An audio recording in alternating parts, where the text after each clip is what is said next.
Halo, Halo! selamat datang di konten YouTube channel pertama kita berdua, yaitu Detektif. Apa itu Detektif?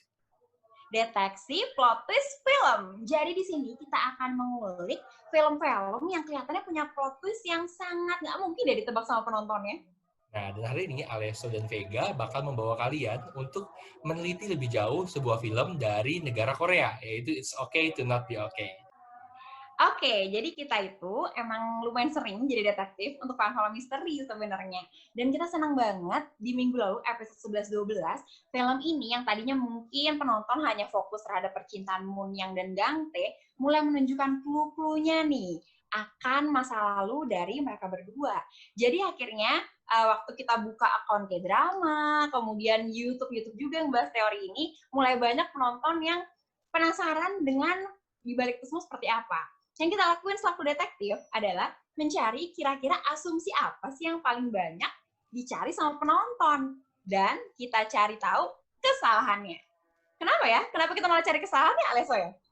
Nah, jadi gini Vega, kalau misalnya sampai ketahuan dari awal siapa penjahatnya, itu berarti bukan dia penjahatnya. Semakin dicurigai, semakin bukan dia yang harus kita salahkan. Gitu tuh prinsipnya kalau lagi nonton drama-drama misteri atau film-film misteri. Jadi hari ini kita akan melihat dari sudut lain yang sering orang acukan. Dan bisa jadi itu adalah clue yang sebenarnya untuk membuktikan siapa yang salah.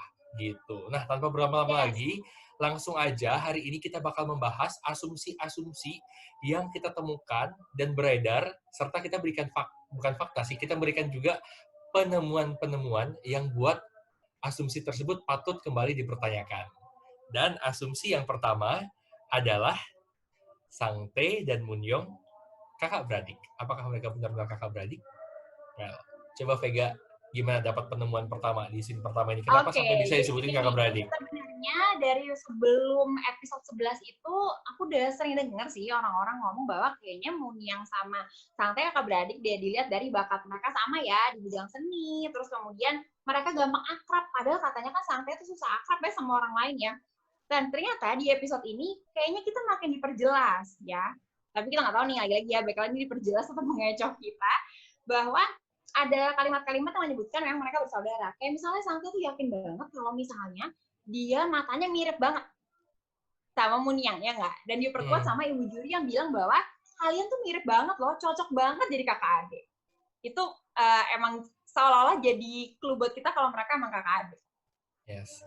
Sama, Nextnya, ada juga di scene yang kedua, kenapa sampai dikira mereka ini bisa bersaudara? Karena sempat waktu pembunuh itu datang, pembunuh itu ngomong, dia bakal menjaga anaknya sendiri. Dan saat itu keadaannya ada si Sangte. Makanya banyak yang kira, jangan-jangan ini pembunuh pengen ngejaga si Sangte. Dan kan asumsinya ngirain Sangte kan, mamanya kan yang bunuh. Makanya dikira, jangan-jangan mereka adik-beradik nih. Mamanya pengen ambil si Sangte, gitu. Tapi ternyata, sebentar dulu teman-teman detektif semua, belum tentu yang hari itu datang adalah mamanya Sang Tae. Karena dia melakukan ini. Gimana Vega? Apa yang dia perbuat? oke, aneh banget ya. Kalau misalnya dia bilang dia ingin mengurus anaknya sendiri, ya harusnya habis dia udah bunuh ibunya, dia ambil dong anaknya, iya nggak? Loh, Iya kok ini dong. malah ngedatengin Sangte, ngancem, jambak lagi, terus udah pergi gitu aja. Itu udah pasti enggak sih kalau menurut kita ya. Tapi yang anehnya, walaupun kayaknya kita tahu itu aneh, tetap banyak loh orang yang menyimpulkan bahwa yang dimaksud anaknya itu tetap Sangte, iya nggak? Iya. Banyak banget malah. Bahkan heran, harusnya kan itu adalah clue yang nggak mungkin dong. Jangan-jangan emang anaknya ya Munyang aja gitu, bukan Sangte. Soalnya gini, banyak yang kira mungkin gara-gara cara jambaknya sama dan sebagainya. Makanya sampai Ya, dikira itu mamanya dia. Padahal kan emang mungkin dia psikopat kan. Makanya jadi gitu cara jambaknya sama ke orang-orang manapun. Anyway, ini juga nih ada satu juga fakta, bukan fakta, penemuan kita kembali yang kita rasa ini dapat jadi contoh dan dapat jadi argumen kita kalau Sangte dan juga Munyong bukan saudara saat ini. Nah, waktu itu ingat nggak sebelum ibunya dibunuh kan mereka baru berdua pulang nih. Nah, waktu itu mamanya bilang kalau besok dia akan bekerja keras. Berarti bekerja larut, maaf, dia bakal bekerja larut. Nah, berarti kan bisa diasumsikan kalau mamanya ini memang seorang pekerja, mamanya dia gitu. Dan juga ini Vega yang dapat. Waktu itu Vega yang sempat DM lo kasih tahu, Vega dapat apa Vega di bagian ininya? tasnya. Yang tas ini, oke. Jadi gini, tasnya itu kan sempat di zoom, nggak mungkin lah sutradara gitu kameramen nge-zoom ini kalau misalnya nggak ada apa-apa. Ternyata di tasnya itu ada tulisan Seongjin Welfare Center. Itu semacam dinas sosial sih di sana. Jadi mungkin tempat ibunya Sang Tegang bekerja adalah suatu dinas sosial yang membantu melindungi atau merawat anak-anak yang tidak dirawat dengan baik oleh orang tuanya. Jadi kita curiganya ke situ sih. Jangan-jangan memang ibunya Sang Tegang kerja di sana, terus si Sang pakai tasnya. Dan ada satu hal lagi yang mengejutkan. Nah, ingat nggak waktu itu Moon-young sempat ditarik rambutnya sama ibunya waktu dia flashback. Nah, jangan-jangan waktu itu kan ada sempat keluar kalimat dari ibunya nih, kenapa kamu membiarkan mereka datang? Jangan-jangan, bukan satu orang loh ya, bukan dia atau siapa ya, tapi dia ngomongnya mereka. Jangan-jangan mereka itu maksudnya orang-orang dari dinas sosial yang ingin merawat Moon-young. Karena dirasa Moon-young ini tidak dapat perhatian yang baik dari kedua orang tuanya. Makanya ibunya marah, kan ibunya terobsesi dan sangat posesif kan sama Moon-youngnya. Iya, iya nggak sih Bener Kak? sih, Iya nggak karena Vega? ini sangat mencurigakan banget karena dia bilang mereka ya nggak sih? Kalau misalnya dia, Hmm. pasti kita bisa langsung mikir ya mungkin itu sih Gang Tae. Karena kita tahunya adalah orang yang berani ke kastil mungkin cuma Gang Tae aja. Kita nggak tahu ada siapa lagi sebenarnya yang pergi ke sana. Ya bener sih, mereka itu mungkin adalah orang-orang yang ingin menyelamatkan Moyang ini dan ibunya merasa insecure bahwa dia hidupnya akan diganggu dan anaknya mau diambil sama si dinas sosial. Yes. Makanya marah banget tuh hari itu. Nah, scene yang keenam juga nih. Kita coba lebih ke depan lagi, yang belum kita tonton semua, tapi sebenarnya memberikan hint-hint juga. Nah, kalau menurut penemuan yang aku dapat kemarin, mungkin orang-orang bakal lihat ya, salah satu preview ini di mana ada seorang anak kecil berambut pendek, anak itu tiba-tiba sembunyi gitu. Tapi kemarin aku sama Vega tuh sempat naikin brightness-nya dan lihat ternyata teman-teman detektif itu bukan anak kecil, tapi malah seorang perempuan berambut pendek yang lagi melukin anaknya. Coba dilihat deh. Nah, kira-kira nih ya hintnya, kalau perempuan berambut pendek, siapa coba? Mungkin sekarang Mungkin kita bisa kepikiran? berasumsi sebenarnya. Iya, Ini kita kelihatan bisa banget ya berasumsi, dari yes. posturnya. Coba deh kira-kira siapa nih posturnya nih. Wanita, dewasa, terus rambutnya pendek. Bajunya juga kayak baju lusuh gitu kayaknya ya, baju Iya, kerja kan. Nah, dari sini sih sebenarnya kita mikir bahwa jangan-jangan walaupun kalaupun tadi ternyata ibunya Sang Tegang itu bukan dari dinas sosial yang ingin menyelamatkan Munia, mungkin jangan-jangan memang ada momen di mana si ibunya Sang Tegang ini menyelamatkan Munyang, iya enggak? Ini iya. posturnya ibu Sang Tegang banget sih. Ya kita masih nggak tahu nih siapa sebenarnya yang dipeluk ya. Tapi ya mungkin aja nih Munyang dari si bapaknya ini atau mungkin dari ibunya nggak tahu. Namanya preview, aduh jangan percaya deh sama preview. Sama Ini preview. kalau kita nggak naikin brightness-nya, pasti kita yakin kalau misalnya ini adalah Moon yang ketakutan dikejar sama bapaknya. Bener nggak, Les? Iya, tapi kan padahal rambut punya nggak pernah pendek ya, Vega. Dia Ya, rambutnya panjang benar. mulu. Nah, makanya nih Kita dari iseng membuahkan hasil ya, Les. Ya. iya, pinter juga ya. Nah, makanya gara-gara scene 6 ini banyak yang kira jangan-jangan emang yang membunuh ibu Gangte Sangte itu adalah ibu Munyang gitu. Yes. Well, nah itu juga yang bakal kita jadikan topik selanjutnya. Apakah ibu Munyang yang membunuh ibu Gangte dan Sangte? Oke, jadi gini, bener banget. Sebenarnya gimana ya, kalau misalnya ditanya, ya ini emang nggak terbantahkan juga sih. Iya nggak sih? Kayak Iya, pembunuhnya bibirnya emang bibirnya ibu Munyang, posturnya juga, cara jambaknya juga. Jadi sebenarnya kita emang, walaupun kita pikir nih hinnya terlalu mudah, kan bisa jadi emang iya gitu. Nah, saat sebenarnya kita mulai mempercayai ini, aku tuh menemukan salah satu scene yang sebenarnya cukup jelas, tapi kayaknya nggak ada yang bahas deh, nggak ada yang coba ingat nggak di episode 11 akhir, pas kita kira ada wanita yang masuk ke ruang bawah tanah, ngambil beras kupu-kupu yang kita kira adalah ibunya Munia yang masih hidup, itu kalau dilihat di sebelah kanannya, coba kita lihat scene-nya. Jajang. Ada foto ya, ada foto. Ya. Itu kalau bisa dilihat, ada yang kelihatan fotonya Muniang sama bapaknya, terus di sebelahnya adalah yang simetri kelihatan kalau misalnya di scene tersebut adalah foto si ibu tersebut. Ya, yang mukanya tuh mirip banget sama pembunuhnya, ibunya Sangte dan Gante. Tapi coba perhatiin deh, itu mereka beda frame loh. Ya kan? Jadi, di frame satu lagi itu Munyang cuma sama bapaknya aja, dan di sebelahnya ada foto si ibu tersebut. Padahal kalau misalnya kita lihat di foto yang ditemuin sama Gang Tae di laci kamar bapaknya Munyang, itu sama mereka foto bertiga. Tapi kenapa di foto yang kita temuin di bawah tanah itu mereka tinggal berdua ya? Malah ada satu foto lagi cewek yang siapa sih? Itu sama nggak nih sama sih pemakai bros kupu-kupu yang pakai baju hitam ini?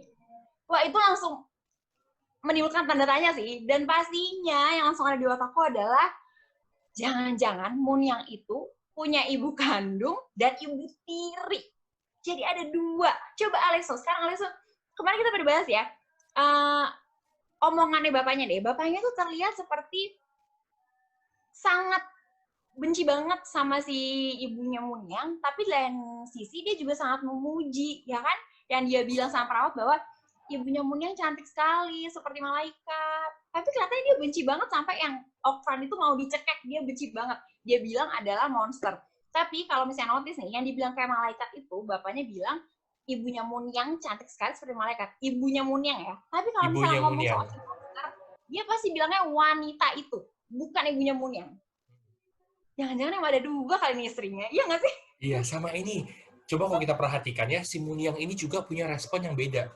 Ada kalanya dia sangat takut sama ibunya. Sama satu figur ibu yang rasanya posesif, menakutkan, menyeramkan, lalu buat takut setiap dengar namanya, bahkan ingat dia. Tapi ada juga menunjukkan kadang dia rindu sama ibunya. Ya, Pengen ketemu ibunya gitu loh. Nah ini kan jadi buat pertanyaan kan Vega di antara kita, jangan-jangan memang ada dua ibu saat itu. Yang ibu baik, yang kandungnya, sama ibu tirinya yang menyeramkan tadi, yang papanya sampai takut, bilang dia kayak setan gitu.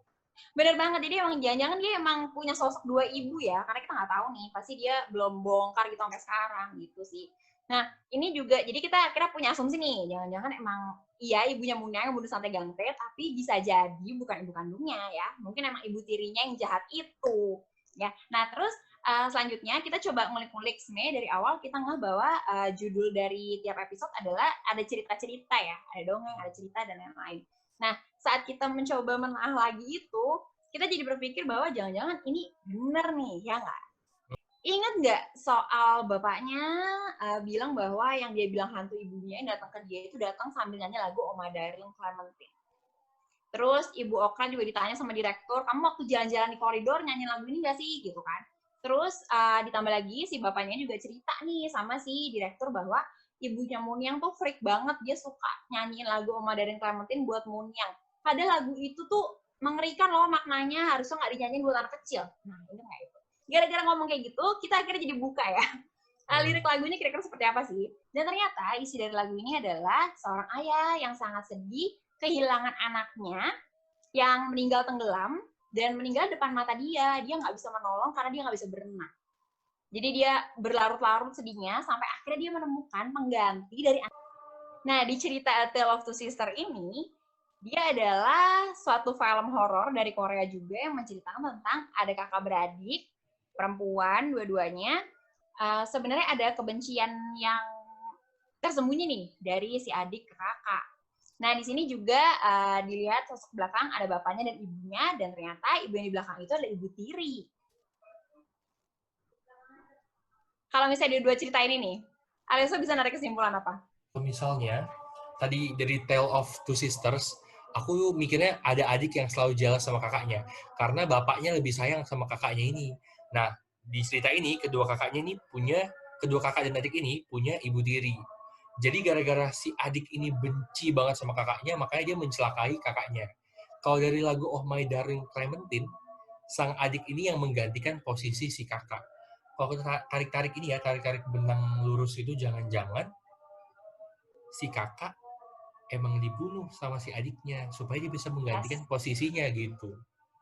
Aku mikirnya gitu sih, karena ternyata dua cerita ini, lagu dan cerita ini benar-benar menggambarkan bahwa ada kakak dan adik ya. Dan di dua cerita ini perempuan semuanya. Jadi kalau misalnya tadi balik ke asumsi adalah si Sangte adalah kakaknya si Mun, yang kayaknya nggak mungkin deh ya. Karena kan Kayaknya ini cewek perempuan-perempuan sama ya. cewek. Tapi mungkin nggak sih ini ditujukan pada Mun yang sebenarnya Leso Sama Munyang. Nggak mungkin juga sih menurut aku soalnya tuh dari awal ya, Ve. Nggak pernah muncul Munyang punya adik atau punya kakak. Dan terlalu aneh gitu loh. Dia tuh terlalu independen, kayak seorang memang anak dari pertama, dan dari kecil juga ibunya udah meninggal. Jadi siapa kakak sama adiknya gitu. Jadi Jadi emang kayaknya kayaknya bukan sosok Munyang di sih. mata dia itu di masa lalu cuma bapak sama ibunya ya. Kayaknya nggak Ya, ada bapak kakak dan sama ibu. adik dari foto Yes. keluarga juga nggak kelihatan gitu. Nah, Mm-mm. yang paling make sense nih sebenarnya, jangan-jangan si kisah ini bukan buat Munyang loh, Tapi justru buat ibunya Munyang. oleh sebab itu kita berdua bukan menarik kesimpulan sih, mencoba memikirkan lalu bermuara sama satu asumsi ini. Apakah ibu kandung Komunyang dan ibu tiri Komunyang adalah saudara kandung? Gimana, Fe? Ini mungkin banget sih. Dan kalau misalnya kita lihat dari ceritanya, berarti ibu tiri Komunyang itu adiknya, iya nggak? Karena kan kayaknya Hmm. adiknya nih yang benar-benar nggak suka sama kakaknya. Dan apalagi diceritain di Clementine adalah ada yang menggantikan posisi. Jadi mungkin adiknya ini masuk ke keluarga ini dan menjadi ibu tiri Komunyang. Itu sih sebenarnya. Kalau kita bisa tarik kesimpulan. Tapi ingat, jangan dulu jadikan fakta karena masih banyak banget nih mungkin surprise-surprise ke episode selanjutnya. Yes. Aduh, pasti kita kebayang banget ya. Ini nanti pasti empat episode terakhir ini kita bakal banyak hint-hint lagi. Tapi inget loh, jangan-jangan hint ini bukan mencerahkan kita. Karena itu jadi sebelumnya, itu untuk mengecohkan kita. Jadi kita benar-benar harus siap banget nih Sobat Detektif. Kita harus benar-benar jeli sama kayak tadi kita lakuin. Scene-scene yang mungkin gelap, nggak kelihatan gitu. Itu benar-benar harus kita liatin banget. Oke, jadi sebenarnya kita cuma mau ngangkat dua asumsi ini ya, Leso ya. Karena kita belum berani mengasumsikan yang lain. Karena kita belum nemu hint-hintnya sebenarnya. Oh ya, satu lagi sih. Apa tuh? Yang paling dicurigai sebenarnya ada, cuma kita belum berani ya menguliknya Iya. adalah yang jahat, mau itu pembunuhnya, mau itu sebenarnya ibunya Munyang, itu kepala perawat. Iya nggak? Semua Ya, orang lagi pada benar. asumsi itu sebenarnya. Tapi kayaknya kita masih simpan itu dulu untuk episode detektif It's Okay to Not Be Okay selanjutnya, Fe. Yes. Tadi aku Nah, mau kasih info sesuatu sih sebenarnya. apa? Iya, tadi kan kamu sempat kasih tahu ke aku kan ada satu hal yang pengen kamu sampaikan, apa tuh? Jadi sebelum nih Aleso tadi kita mulai untuk mengupas ini, aku baru banget sih nemu sesuatu bahwa tadi mulai baca-bacanya karena sebenarnya cerita The Tale of Two Sisters tuh lumayan panjang ya, jadi rada males bacanya. Jadi tadinya cuma baca kesimpulannya. Ternyata cerita lengkapnya adalah si ibu tiri ini berhasil mendapatkan bapaknya, jadi berhasil menjadi ibu tiri dari anak-anak tersebut dengan cara dia berpura-pura menjadi perawat dari ibu kandungnya yang sakit. Hey, Wah, perawat. Deket banget nih sama hint-hint yang lain. aduh, tapi jangan deh, udah kita jangan tarik kesimpulan dulu. Anggap aja itu mungkin ya kali ada perawat lain yang nggak pernah muncul dari awal, nggak tahu deh. Tapi ya ngaruh banget nggak sih? Karena jangan-jangan tadinya kan judulnya The Tale of Two Sisters, tapi saat judulnya ditambah depannya A Fathers of the Two Tale Sisters, jangan-jangan ngomongin soal bapaknya Munyang ya. Jadi kita jangan fokus ke anak-anak ini nih, ke two sisternya, tapi ke bapaknya dan istri barunya. Kita nggak pernah tahu, makanya jangan lupa untuk tonton video ini, kumpulin hint sebanyak mungkin, jangan sampai terjebak. Lalu pastikan juga untuk tetap saksikan kita minggu depan, karena kita akan membahas lagi nih, lebih detail tentang hint-hint yang ada. Lalu baru deh kita bisa munculkan asumsi-asumsi baru dan lihat plot twist cerita ini di mana. Gimana, Fe? Oke, pokoknya semoga kita nggak perlu masih kebingungan sampai episode terakhir ya. Harusnya kita udah bisa nemuin plot twist. Kita kali ini Aleso harus bisa mengalahkan writer team dan sutradara K-drama yang aduh jago banget bikin cerita ya. Harus kita taklukkan, oke? Iya, oke.